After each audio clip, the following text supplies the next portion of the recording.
Hello friends, smart global education hub में आप सभी का स्वागत है।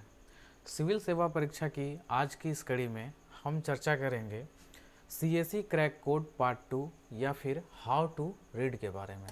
जब भी हम इस परीक्षा की तैयारी शुरू करते हैं या शुरू करने वाले हैं तो क्या होता है कि कई सारी चीज़ें ऐसी होती है जिनका हमें बहुत ही बारीकी से समझना पड़ता है और उनका ध्यान भी रखना पड़ता है उसी बारीकी से, ताकि वो मदद कर सके हमारी कि हम जल्द से जल्द अपनी मंजिल तक पहुंच सकें। तो आइए वीडियो को आगे बढ़ाते हैं और देखते हैं कि वो कौन सी ऐसी बेसिक चीज़ें हैं कि जिसको करके हम लोग अपनी सफलता को प्राप्त कर सकते हैं। जैसा कि पिछले वीडियो में हमने कुछ सावधानियां बताई थी कि उन सावधानियों का ध्यान रखना है, तो आज हम लोग चर्चा करेंगे रणनीति से पहले जो चीज़ें होती हैं। रणनीति पे तो एक अलग से वीडियो आएगा, लेकिन आज रणनीति से पहले का जो काम होता है ये, या फिर यूँ कहें यह भी लगभग आप आज का वीडियो जो है यह रणनीति से संबंधित वीडियो ही होगा कि पढ़ाई का जो हमारा तरीका होगा उसमें क्या शामिल होना चाहिए, और या फिर कौन सी सामग्री पढ़ें, कौन से बुक का अध्ययन करें, ये सारी चीज़ों पे आज हम चर्चा करेंगे। तो पहला जो हम बिंदु देखेंगे जिसमें कि करना क्या है कि सबसे पहले हमें अपनी समय सारणी बनानी पड़ेगी और उसके साथ ही इसमें हमें उसके लिए रेगुलर रहना भी पड़ेगा। सिविल सेवा परीक्षा की तैयारी जो भी छात्र करने वाले हैं या कर रहे हैं सभी को इसके एग्ज़ामिनेशन डेट वगैरह के बारे में तो लगभग पता ही रहता है, और अगर नहीं होगा तो उसके बारे में भी चर्चा होगी किसी न किसी वीडियो में। तो मुख्यतः जो इसका प्रारंभिक परीक्षा का जो होता है यूपीएससी का अगर देखा जाए, स्टेट पीसीएस की यहाँ पे नहीं, यूपीएससी की अगर बात की जाए तो लगभग ये, या यूँ कहे तो हमेशा मई के अंतिम या फिर जून के प्रथम सप्ताह में इस परीक्षा का आयोजन होता है। तो प्रारंभिक परीक्षा की तैयारी करने के लिए जो हमारे पास जो वक्त होता है वो लगभग जनवरी से जून तक का होता है, या जनवरी से मई के अंत तक का वक्त होता है। लेकिन क्या है कि जब हम तैयारी इसमें कर रहे हैं तो प्रारंभिक परीक्षा और मुख्य परीक्षा दोनों को एक साथ, यानी कि जो हमारा प्री एग्जामिनेशन होगा और मेन एग्जामिनेशन,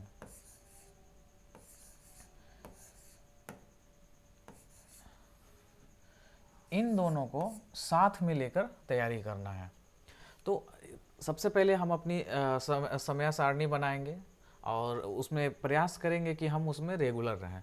तो अगर जो छात्र नए हैं तो उन्हें किसी से तो हेल्प लेना ही पड़ेगा, चाहे वो अपने मार्गदर्शक के रूप में, चाहे किसी को भी वो सेलेक्ट करे। जैसे कि मान के चले कोई छात्र किसी संस्थान से जुड़ गए तो यूपीएससी का सिलेबस जो कंप्लीट करने में जो वक्त लगता है लगभग ये आपका 1 साल लगेगा।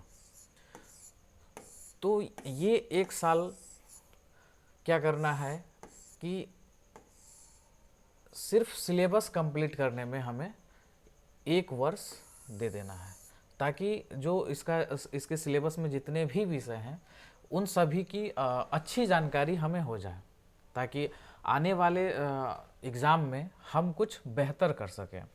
तो 1 वर्ष का जो समय होगा वो हमारा सिर्फ सिलेबस को कंप्लीट करने के लिए होगा। इसके बाद जो नेक्स्ट उसमें हम ऐड करेंगे 1 वर्ष में प्लस 6 महीना,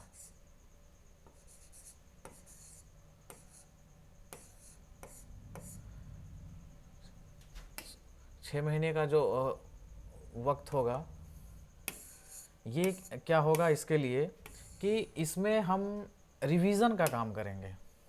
ये 6 महीने में हम लोग रिवीजन का काम करेंगे। तो इसमें हो जाता है लगभग डेढ़ डेढ़ वर्ष। डेढ़ वर्ष के बाद फिर जब हम एग्ज़ाम देने जाते हैं तो फिर क्या होगा कि हमारा एग्जामिनेशन का जो प्रिपरेशन होगा वो बहुत ही बेहतरीन होगा अगर हमने नियमित रूप से प्रयास किया है और अपनी मेहनत में कोई बेईमानी नहीं की है। तो यही समझा जाता है कि लगभग प्रथम प्रयास में उम्मीद रहती है कि हम क्वालिफाई कर सके, नहीं तो फिर सेकेंड या फिर तीसरा प्रयास या चतुर्थ प्रयास। लेकिन अगर हमने पूरी ईमानदारी के साथ जो हमारा जो समय है उसके अंदर में रह के मेहनत किया है, सभी विषयों पे अच्छा कमांड कर लिया है, तो क्या होगा कि हमें प्रथम प्रयास में ही सफलता मिल सकती है। दूसरा जो बिंदु है वह क्या है कि मुख्य परीक्षा और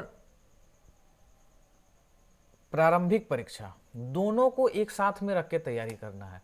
ये गलती कभी नहीं करना है कि हमने क्या किया कि जब ये मुख्य परीक्षा का आया तो मुख्य परीक्षा में भिड़ गए, जब मेन का आपका प्रारंभिक परीक्षा का टाइम आया तो प्रारंभिक परीक्षा में भिड़ गए। तो ये गलती नहीं करनी है, इस दोनों को अलग अलग कभी नहीं करना है।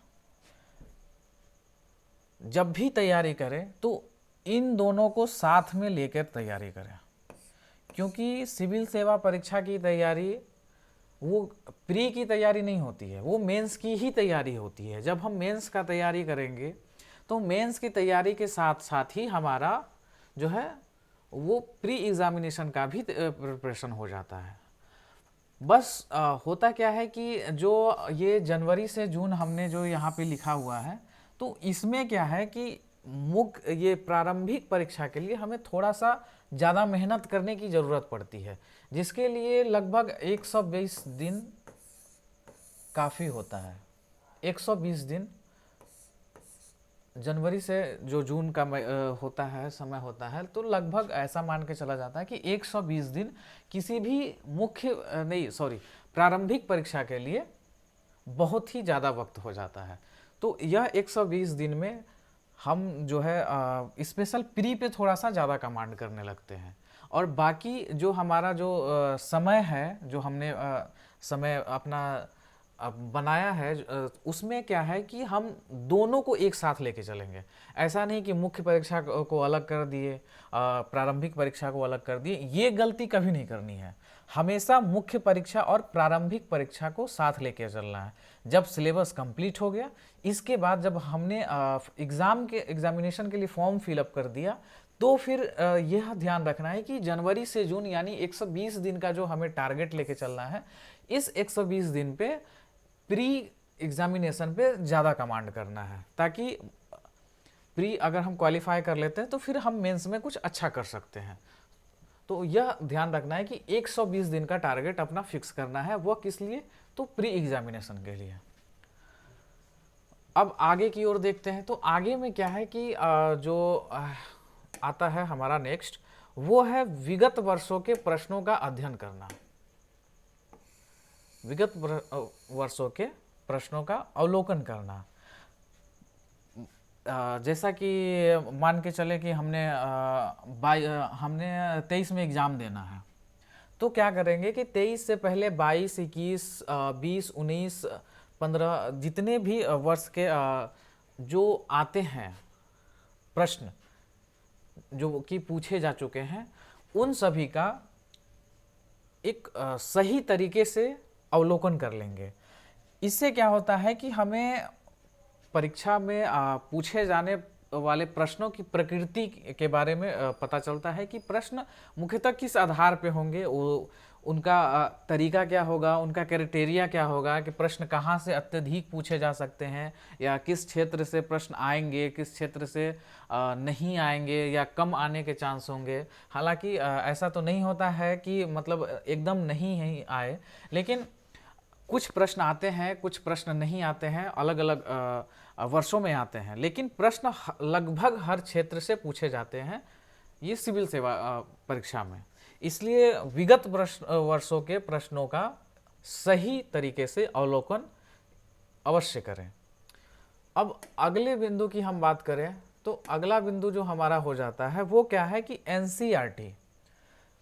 एनसीईआरटी पे इस पे काफ़ी विवाद रहता है कि एनसीईआरटी पढ़ें या नहीं पढ़ें।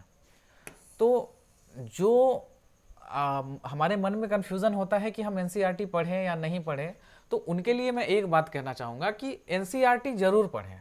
ऐसा नहीं है कि इसको छोड़ना नहीं है।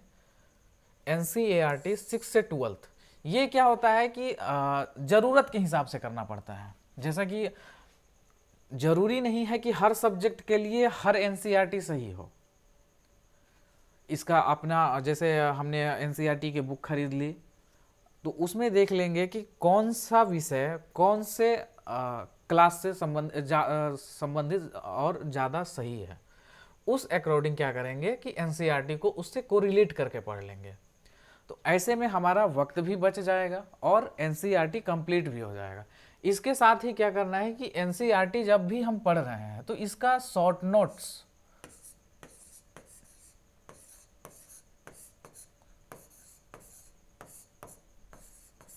नोट्स रेडी करना है, ताकि इसके जो एनसीईआरटी का जो सार होता है, जो इसका क्रक्स निकलेगा, वो हमारे पास अवेलेबल रहे और ज़रूरत पड़ने पे हम उसका क्विक रिवीजन कर सके। और बाकी जैसे हम स्टैटिक्स बुक पढ़ते हैं तो वहाँ पे क्या होता है कि अगर एनसीईआरटी की ज़रूरत पड़ती है तो उसको वहाँ पे एक दूसरे से रिलेट करके भी हम पढ़ सकते हैं। इसलिए एनसीईआरटी जब भी पढ़ें तो उसका एक शॉर्ट नोट्स बाय चैप्टर कर लें या बाय सब्जेक्ट कर लें अपनी सुविधा के अनुसार, और अपने ज़रूरत के हिसाब से ही एनसीईआरटी पढ़ें।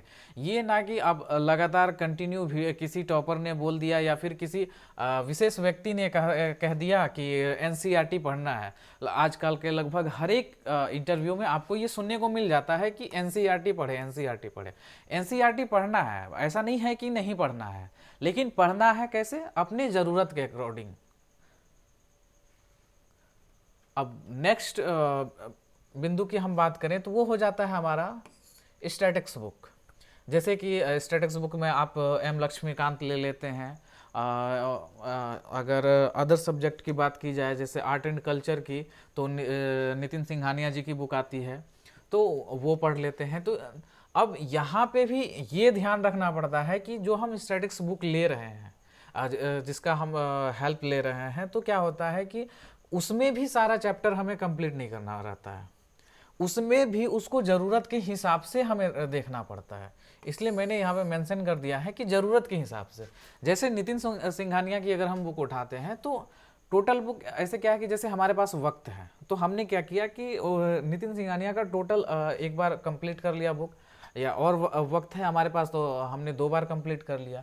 इसके बाद क्या है कि अब हम एग्जामिनेशन के थ्रू देखेंगे, यानी कि एग्जामिनेशन के पॉइंट ऑफ व्यू से देखेंगे कि कौन सा हमारे लिए ज़्यादा इम्पोर्टेंट है। अगर मान के चलते हैं उसमें स्थापत्य की बात की जाए तो स्थापत्य से अगर प्रश्नों की प्रकृति ज़्यादा हो रही है, ज़्यादा पूछे जा रहे हैं, तो थोड़ा सा उस पर विशेष ध्यान देने की ज़रूरत होती है। या फिर नृत्य वगैरह हो गया, तो नृत्य वगैरह से अगर प्रश्न पूछे जा रहे हैं तो वहाँ पे भी हमें थोड़ा सा वहाँ पे ज़्यादा ध्यान देने की ज़रूरत पड़ती है। इसलिए स्टैटिक्स बुक भी जब पढ़ें तो वो भी क्या करें, अपने ज़रूरत के हिसाब से उसमें चैप्टर को डिवाइड कर लें कि इस चैप्टर पे मुझे ज़्यादा कमांड करना है तो इस चैप्टर पे थोड़ा सा कम कमांड करना है। लेकिन पढ़ना सबको है, ऐसा नहीं है कि सीधा अलग ही कर देना है, ये चीज़ नहीं करना है।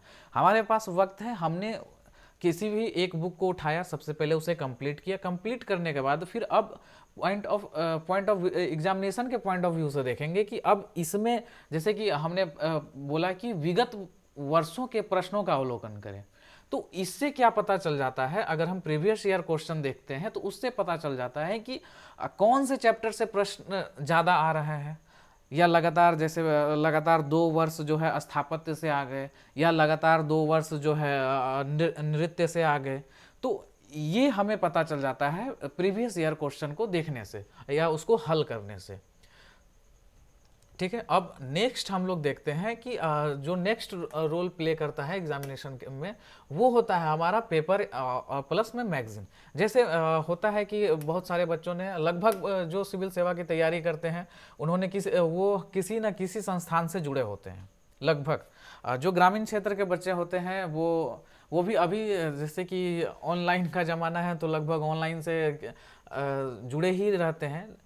अगर आपके पास वक्त है तो क्या करें, आप जो दैनिक अखबार होता है यानी डे टू डे जो हमारे घर पे अखबार आता है, चाहे वो हिंदी का हो या फिर अंग्रेजी का हो, तो उसकी सहायता लें। इसके साथ ही आप जिस संस्थान से जुड़े हुए हैं या फिर आप जिस संस्थान को फॉलो करते हैं उसका एक मैगज़ीन ले लें, उस मैगज़ीन को पढ़ें। इससे क्या होगा कि आपका जो करंट अफेयर का सेगमेंट है वो कंप्लीट हो जाएगा।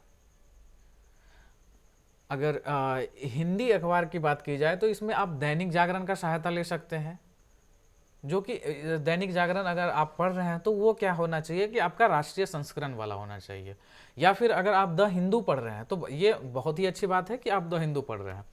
और बाकी बात अगर मैगजीन की बात की जाए तो मैगजीन में क्या होता है कि इनसे कोई भी संस्थान एक मैगजीन पे बहुत ही मेहनत करती है। वो कई सारे जो मैगजीन अखबार होते हैं या फिर गवर्नमेंट की कोई रिपोर्ट होती है, गवर्नमेंट के कई सारे वेबसाइट होते हैं, उसका करक्स जो होता है वो मैगजीन में होता है। फॉर एग्जांपल जैसे कुरुक्षेत्रा है, इसका करक्स आपको मैगजीन में मिलेगा। द हिंदू है, इकोनॉमिक्स टाइम्स है, टाइम्स ऑफ इंडिया है, डाउन टू अर्थ है, इन सभी चीज़ों का क्रक्स आपको एक मैगजीन में मिल जाएगा। तो अगर आपके पास वक्त है तो आप पेपर प्लस मैगजीन पढ़ सकते हैं। वही आपको लगता है कि नहीं हम दोनों नहीं कर पाएंगे तो आप जिस भी संस्थान को फॉलो करते हैं तो उस संस्थान के वेबसाइट को लगातार विजिट करें। और उसके साथ ही अगर वक्त है तो थोड़ा सा गवर्नमेंट के जो इम्पोर्टेंट वेबसाइट होते हैं जो जहाँ से मतलब लगता है कि जो उसका डेटा है वो एग्जामिनेशन से रिलेट है, तो वहाँ पे आप विजिट कर सकते हैं। इसके साथ ही आप मैगजीन को पढ़ सकते हैं। एक मैगजीन जो 30 दिन की न्यूज़ को कंडक्ट करती है, आप उसे 2 बार या 3 बार ख़त्म करने का कोशिश करें। इससे क्या होगा कि आपका करंट अफेयर का जो सेगमेंट है वो बहुत ही आसान तरीके से कंप्लीट हो जाएगा। अब नेक्स्ट पॉइंट की अगर हम बात करते हैं तो वो होता है कि आधारभूत और नवीनतम का विभाजन। आधारभूत का मतलब मैं यहाँ पे जो है कि आधारभूत यानी कि जो हम हिस्ट्री जो शुरू से पढ़ते आ रहे हैं, बाबर भारत आया, अकबर था, हुमायूं था, सिंधु सभ्यता थी, ये क्या हो गया कि ये हमारा आधारभूत हो गया, ये हमारा बेस हो गया। अब वहीं अगर नवीनतम देखा जाए तो जो हमारा करेंट अफेयर होता है, अब जैसे सिंधु सभ्यता थी लेकिन उसमें अगर कोई नया खोज होता है, अगर उस सभ्यता के कुछ नई चीज़ें हमें मिलती है तो वो उसकी नवीनतम जानकारी होगी। अब प्रश्न यहाँ से भी पूछे जा सकते हैं। एक क्या होगा कि प्रश्न दोनों को जोड़ के पूछे जाएंगे या फिर दोनों का अलग अलग करके या जो नवीनतम जानकारी होती है या उसको एकदम नए तरीके से पूछ दिया जाएगा, या फिर दोनों को आधारभूत और नवीनतम ये दोनों को रिलेट करके भी पूछ दिया जाता है। तो इन दोनों को एक दूसरे से रिलेट करने का कोशिश करें, जो कि नेक्स्ट पॉइंट में मैंने बताया ही है कि आधारभूत प्लस नवीन को एक साथ ज़रूरत के हिसाब से, इसमें भी मैंने मेंशन किया है कि ज़रूरत के हिसाब से, जहाँ पे अगर मुझे लग रहा है कि इसकी ज़रूरत है तो इसे उस चीज़ को रिलेट करें। ऐसा ज़रूरत हमें फिर आप ये जैसे बोला जाए तो आप जब भी हम कॉन्स्टिट्यूशन या पढ़ते हैं तो उसमें क्या होता है कि कोरिलेट करने की आवश्यकता उसमें ज़्यादा होती है। जैसे फंडामेंटल राइट्स से रिलेटेड कोई इशू होता है, ट्रिपल तलाक था हमारा, या फिर अन्य कई सारे जैसे CAA का मुद्दा था।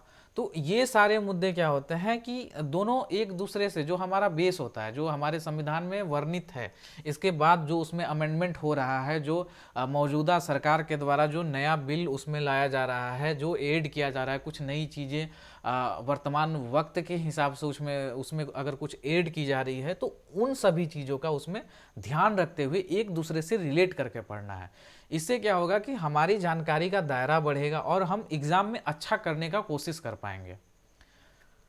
इसके साथ ही जो हमारा नेक्स्ट है कि विषयों को सह संबंधी बनाए, अर्थात सह संबंधी का अर्थात यहाँ पे मैं जैसे कि हिस्ट्री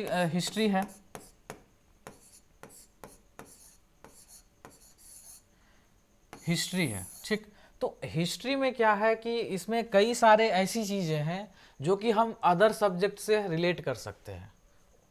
ज्योग्राफी अगर हम उठाते हैं तो ज्योग्राफी की भी कुछ ऐसी चीज़ें हैं कि हम उसको अदर सब्जेक्ट के साथ रिलेट कर सकते हैं। अगर ये रिलेट करना हमें आ गया और या फिर हम रिलेट करके पढ़ ले रहे हैं तो क्या होगा कि हमें विषयों को समझने में आसानी होती है।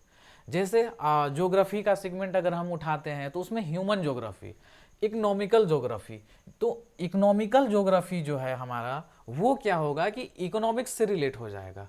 ह्यूमन ज्योग्राफी की अगर बात करें तो वो क्या होगा कि हमारा वो भी इकोनॉमिक्स सब्जेक्ट से रिलेट होगा, प्लस में जो हमारा इंडियन सोसाइटी है वो उससे भी रिलेट हो जाएगा। तो ये करना है हमें कि विषयों को एक दूसरे से रिलेट करके, जहाँ पे अगर ज़रूरत लग रही है कि नहीं ये सेगमेंट हमारा इससे रिलेट हो रहा है, तो एक दूसरे के साथ कंबाइंड करके उसको पढ़ेंगे और जो उसका नोट्स बनाएंगे तो दोनों को रिलेट करके बनाएंगे। इससे क्या होगा कि हमारा दोनों सब्जेक्ट भी कंप्लीट हो जाएगा और दोनों का जो अलग अलग सेंस होता है पूछने का। जैसे अगर हम मानव भूगोल की बात करें या फिर आर्थिक भूगोल की बात करें तो थोड़ा सा नज़रिया भूगोल के परिदृश्य से अलग होगा, या फिर हो सके अगर हम इकोनॉमिक्स के क्षेत्र से देख रहे हैं तो थोड़ा सा चेंज होगा। तो क्या होगा कि हमें दोनों के नज़रिए का यहाँ पे पता चल जाएगा कि कौन किस तरह से देख रहा है। तो जब भी हम सब्जेक्ट को कोरिलेट करेंगे तो क्या होगा कि हमारा थोड़ा सा जानकारी का दायरा भी यहाँ पे बढ़ेगा। अब आते हैं जो हमने अभी यहाँ पे देखा उस पर थोड़ा सा देखते हैं कि कैसे प्रश्न प्रीवियस ईयर के मैंने कुछ प्रश्न लिए हुए हैं जो कि हाल ही में हुए यूपीएससी सिविल सर्विस एग्जामिनेशन 2022 था जिसमें जीएस पेपर 1, उसके कुछ प्रश्नों की हम बात करते हैं। तो पहला प्रश्न जो हमने लिया है तो इसको देखते हैं। प्राचीन भारत में संगम साहित्य के बारे में निम्नलिखित कथनों में कौन सा सही है। इसमें पूछ रहा है सही कौन सा है, ठीक है। तो प्राचीन भारत के संगम साहित्य में ये प्राचीन दक्षिण भारत, सॉरी, ठीक है, प्राचीन दक्षिण भारत के संगम साहित्य में ये क्या होगा कि ये हमारा आधारभूत प्रश्न है।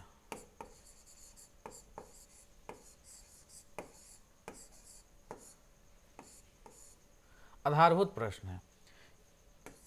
4 ऑप्शंस दे दिए गए हैं। इन चारों ऑप्शंस में जो सही है हमें उसमें क्या करना है कि उसको सेलेक्ट कर लेना है और अपना आंसर टिक कर देना है। अगर हमने हिस्ट्री की अच्छी जानकारी रखी है, हमने हिस्ट्री को अच्छे से पढ़ा है, तो अगर जैसे है कि प्राचीन दक्षिण भारत में संगम साहित्य, तो प्राचीन अर्थात हमें इतिहास में जाना पड़ेगा। उसके साथ ही क्या बोल रहा है, संगम साहित्य, इतिहास का जो अलग से सेगमेंट है हमारा आर्ट एंड कल्चर का, तो उस आर्ट एंड कल्चर में जाना पड़ेगा। अब ये देखना पड़ेगा कि हमारा जो संगम साहित्य है वो प्राचीन भारत में है या फिर मध्यकालीन भारत में है या फिर आधुनिक भारत में है। इसलिए मैंने बोला कि सब विषयों को एक दूसरे से रिलेट करें और साथ में ही जो नवीनतम या फिर आधारभूत जो होते हैं उन दोनों को भी एक दूसरे से रिलेट करें। इससे हमें क्या होगा कि आसानी होगी विषयों को समझने में, उसका आंसर करने में। नेक्स्ट क्वेश्चन हम देखते हैं। नेक्स्ट क्वेश्चन है हमारा,